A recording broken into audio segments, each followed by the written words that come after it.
Good morning, 1027, 1035, WICY, your feel-good favorites from the 80s and more. It's John Kazar, and our Alice Hyde Medical Center update is always Wednesdays right around 9:40. And this particular week, we have Jennifer Shull, Pediatric Nurse Practitioner, joining us. Good morning, Jen. Good morning. All the kids back in school, parents. I'm not sure if they love that, hate that. How are you feeling about it? I think we all have the same feelings. We don't really know what to think or feel. Right. We'll leave it at that. Today, we're talking about masks and kids and all sorts of different variations of that. Like, for example, starting off here, how to choose and care for your kid's mask. You know, I think first and foremost, you have to think about what mask your kid is going to wear, because that's the most important. Because if they're not going to wear any one type of mask, it really doesn't do any good if they're not wearing it. Mm-hmm. Absolutely. What mask in particular offers the best protection for kids? Again, it goes back to finding one that works for your kid. So you might have to try several different kinds, but, you know, a double-layer cloth mask is just as good because it's probably easier for a kid to wear, more comfortable. Yeah, that makes a lot of sense. Should I get, for example, my child an N95 mask? I would not. Properly fitted, and I say fitted meaning we go through testing with like special, you wear the mask, you have to get tested by a special procedure. And kids, it's really not tested for their safety or efficacy to do that. So again, stick with Lewis cloth or surgical mask for your kid. What about cloth masks with filters?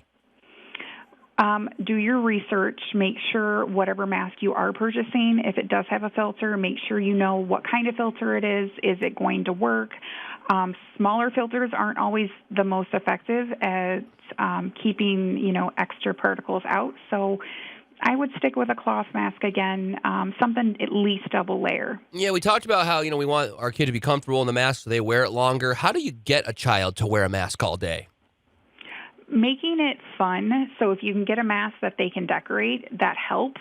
Other times, you just have to put a kid in front of their tablet or screens because we know they're already using them. So put a mask on and say we were going to wear the mask when we're doing this. If they take it off, take that screen away. They get pretty motivated when you take that screen away to get that screen back. So they'll wear the mask. What if my child licks or chews on the mask? That's where practicing. If you notice it happening, redirect the behavior. Say that's not what we're going to do because a wet mask isn't a good mask. So, redirect the behavior. Give positive praise when you see that behavior is less and less.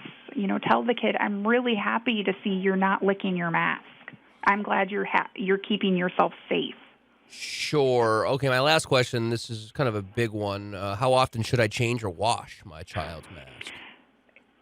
I say every day because the little kids, they tend to be closer in space with one another and they struggle the most with keeping their hands off of it. If it's obviously dirty, absolutely wash it. So find out how to properly wash it and keep a nice clean one on hand so they have a backup. Beautiful. It's Jennifer Shull with us, Pediatric Nurse Practitioner. She's been so helpful over the last year and a half or so, and we look forward to continuing this relationship. Jen, thank you so much. You're welcome. Thank you. All right, it's 1027, 1035, WICY inside the community with those from Alice Hyde Medical Center.